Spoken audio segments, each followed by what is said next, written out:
ज्या मातीच्या कणाकणात स्वाभिमानाचा फुलकार होता, जिथल्या हवेत स्वराज्य नावाचं तत्व श्वास घेत होतं, तो हा महाराष्ट्र.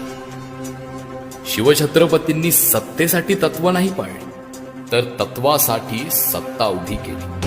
तेव्हा इथल्या सह्याद्रीतून सुटणाऱ्या वाऱ्याने दिल्लीचे तख्त हलवले. पण आज त्याच महाराष्ट्राच्या छातीवर सत्तेचा विकृत खेळ सुरू आहे.